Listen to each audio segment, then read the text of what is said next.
welcome back to another video. My name is Ro and today we are unboxing the November Illumicrate. I'm very excited for this, like I am every time, because I always forget what on earth is the theme, what on earth the book's going to be, everything. So it really is a surprise, even though I know in advance what the books are going to be because of like people on Instagram who guess them and I look, and that's how I know I want to keep the box.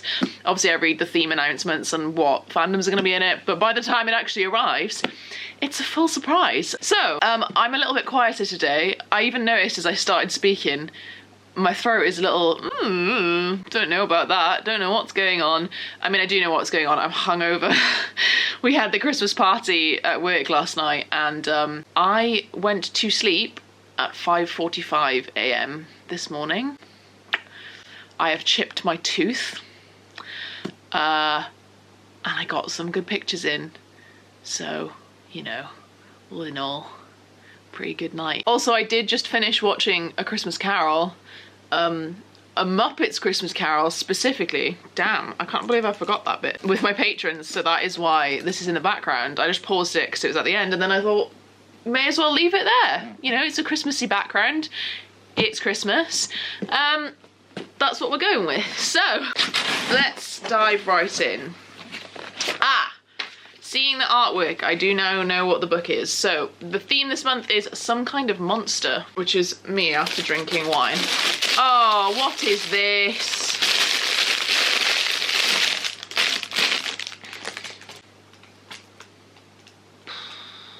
Okay, it's from Only a Monster, which is actually one of my favourite Fairy Loot books that I've ever had. This is another tea tin. I thought Fairy Loot did the tea tins. Is it Illumicrate that do them? Or is this just a new thing that Illumicrate are also doing it? Because I don't want them. I couldn't care less what fandom it's from. It could be from my favourite book, could be from Sabriel, and I wouldn't want it because what is this for? Like, why would I need more than one of them? Why is there a series? I have like 4 or 5. I'm just not, I don't want it. I'll show you what it looks like. So there's all the houses that are from Only a Monster, like all the different types of monsters / monster families or whatever. Like a compass type thing at the top there. And then it's got a quote on the bottom and it says Illumicrate. Tea tin, don't want it, don't care about it.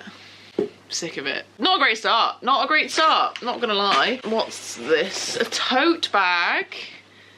Oh, okay. So this is the tote bag.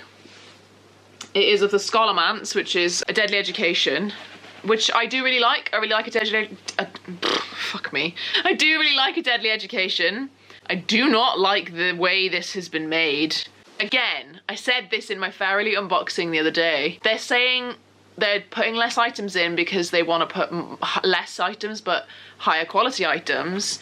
I would say the canvas feels fairly high quality. The stitching is not good. The stitching on the top here, it's not going to be obvious on camera, but it's messy. The tote bag only has a design on one side, and the design, I mean, let's think about the design anyway. It doesn't look very nice. I don't really understand the whole idea of having what is this? Something here and then like a building. Like this doesn't scream tote bag design to me. It screams like infographic. And then the quality of this, it's waxy and weird, and it's like, I don't know if it's going to be obvious on camera. Yes, it is. You can see around the edges of it, you can see where the applique ends. So like it's been like, as if it's been like ironed on kind of thing. Like when you make your own t-shirts in school or your own bags in school and you just iron on like an applique. I'm not a fan. I'm not a fan of this, and I like the Scalomance, but the design is strange. Not that it's a bad like drawing or a bad design in general. I just don't think it suits a tote bag. I think tote bags, you need to design for what it's going on. It can't just be like Redbubble where you just have a design that like slaps on everything. And this isn't a transferable design, in my opinion. I feel like if I pictured it, it would come off. I'm not gonna do that, but if I pictured it, I feel like it would come off. And then it makes the bag all waxy and weird. it feels horrific. Also, it's really weirdly shallow. It's just a weird depth and a weird shape. I don't like it. I don't like it. We're 0 for 2 out of 4 items at the moment, Illumicrate. Please. Is this a blanket? Doesn't feel like a blanket. Feels odd. Oh, it feels thick though. Oh, it's a scarf.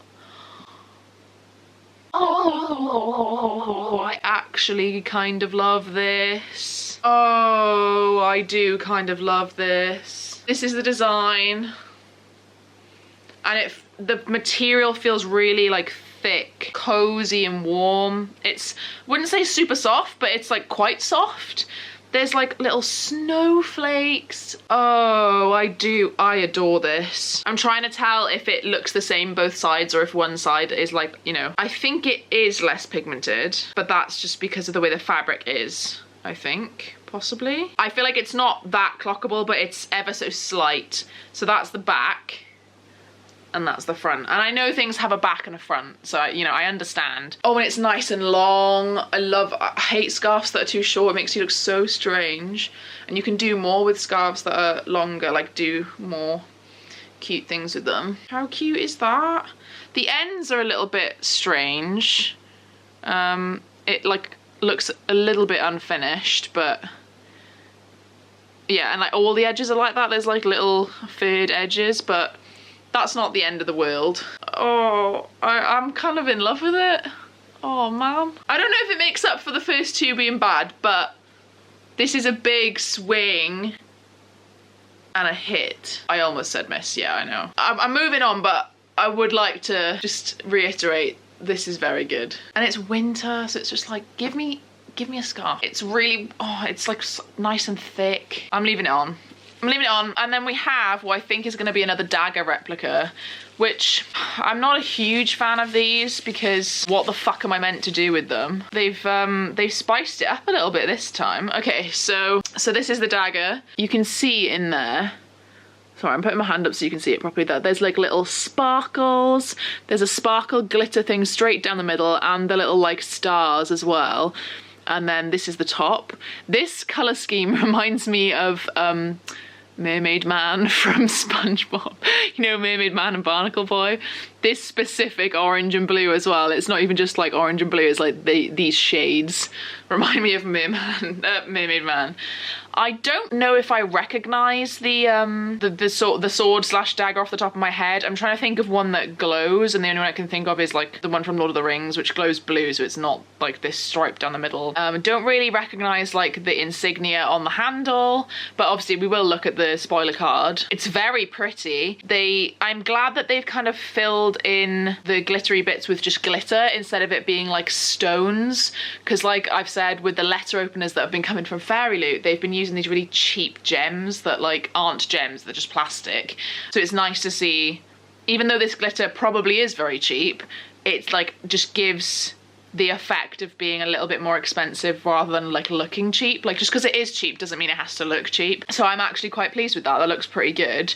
But also at the same time, I don't know how many daggers I can take that don't have anything to display in.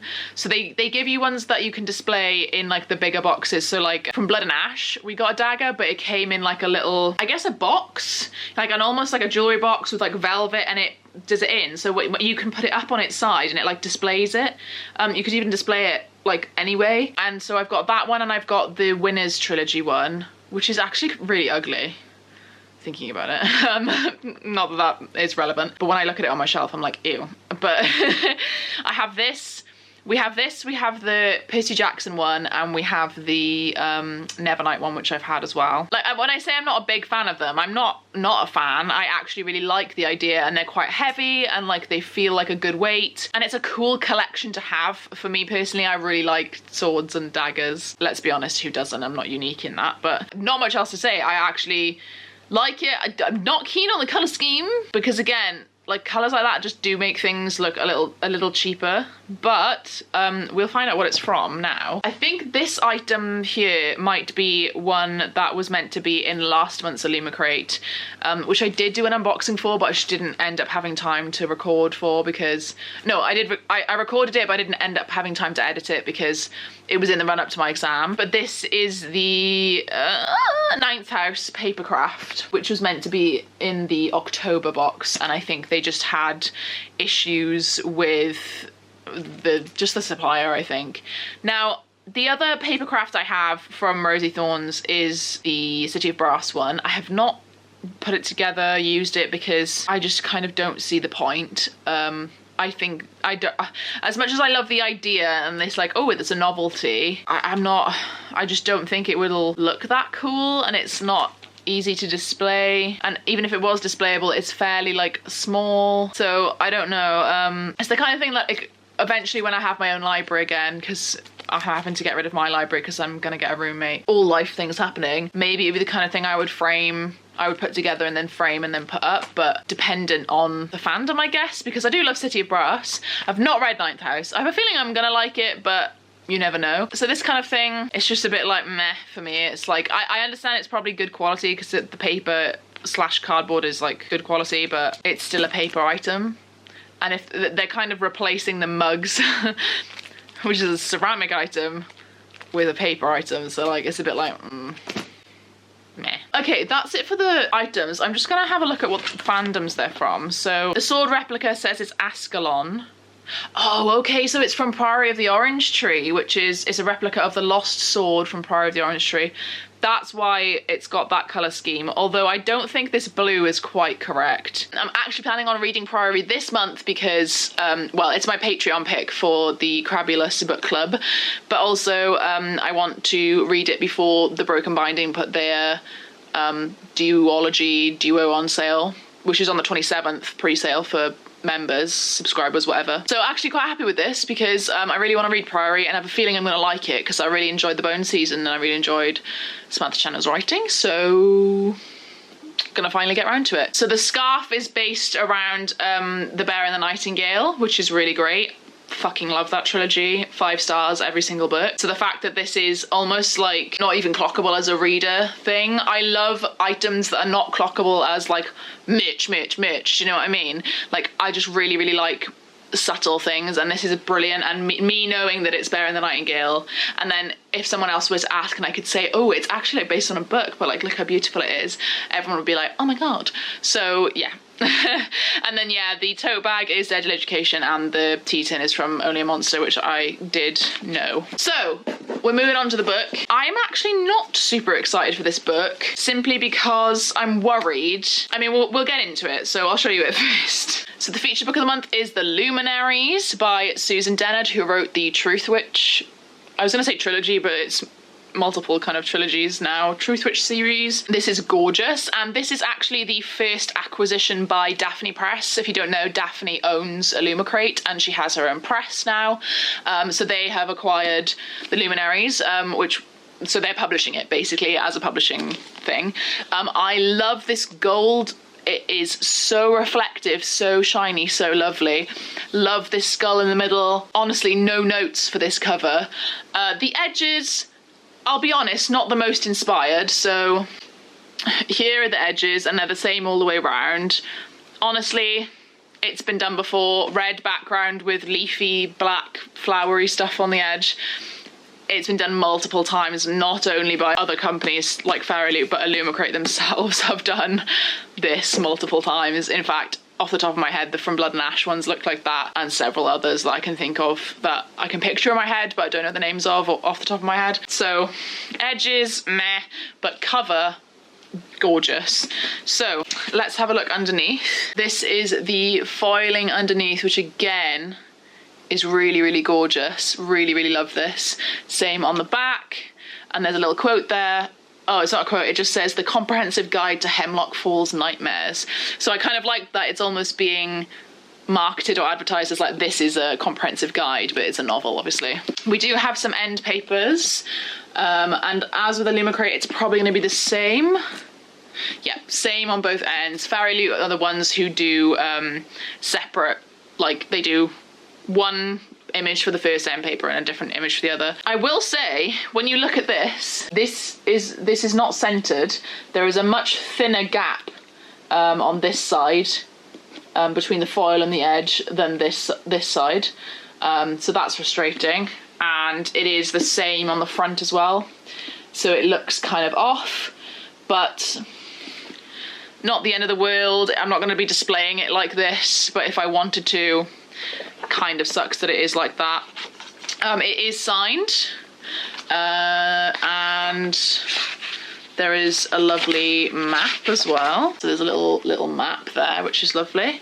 And then I did spot like an illustration. Maybe this, I think this might be like a clue or something that she's found. It's not like an illustration in general. There's not like illustrations throughout the book, but very cool that there's an illustration in there. So yeah, I am a little worried about this one, only because Truth Witch, I really enjoyed, I thought I really enjoyed a good few years ago now. I did read it. Thinking back on it, I like, it stuck with me. Like, I remember quite a lot of the book and I think about it fairly often, but when I looked back on Goodreads, I'd only given it 3 stars, so I was just a bit confused and I was like, okay. And then, sorry if the angle changed, I had to change my battery. So Jade recently, I say recently, don't even know if it was this year, it could have been last year, but Jade did the Witchlands along, and I didn't actually join in because I'm useless, but they read the first 3 books, which are a trilogy in themselves, if I remember correctly, which is Truth Witch, Wind Witch and Blood Witch, and Sight Witch, which is a novella that's, I think, in between the 2nd and 3rd book maybe. And Susan Den had brought out a 4th book called Shadow Witch, or Witch Shadow, which annoyed everyone because it didn't follow the, you know, why is it not Shadow Witch, not Witch Shadow, a bit weird. Anyway, everyone hated it, so I'm a bit worried. And also, if anyone doesn't know, so the origins of this book were that I swear it was during lockdown, Susan Dennard did on Twitter, essentially a kind of choose your own adventure story on Twitter using like Twitter polls. And so everyone on Twitter who followed her followers, were voting for what would happen next in the story, like I said, in a sort of choose your own adventure way. Susan Dennard wrote the book of it, essentially, because everyone loved it so much, and like there clearly was quite a lot of support behind it. I remember voting for some things in it. I remember joining in, and it was a really good time, and it was just like a sort of a sense of community. It was really nice, actually. However, I am worried because it's based on that. For some reason, that seems like a bit of a, I don't know what it is that's making me hesitant because it's based on that it seems like not thought about enough, or like maybe it's like just, you know, based on some hype and like, oh, we can sell this. Like, not that I think Susan is thinking that, but like, because she obviously like really loves the story and the characters and that, so she wanted to write the book, but worried that basically, yeah, I'm just worried it's going to be bad. But if you go in with low expectations, then you can't be disappointed. So that is it about the Luminaries. That is it from me as well. Thank you so much for watching. I think that you should check out this crab. This crab is amazing. Look at all these names. Wouldn't you love to have your name on this crab? Isn't that so intriguing? What do you think this crab means? If you want to know, then you should check out my link to my Patreon in the description. Thank you so, so much to everyone on this crab. You are brilliant, amazing, beautiful, gorgeous, sexy. All of the above. And thank you for watching. Goodbye, goodbye, goodbye, goodbye, goodbye.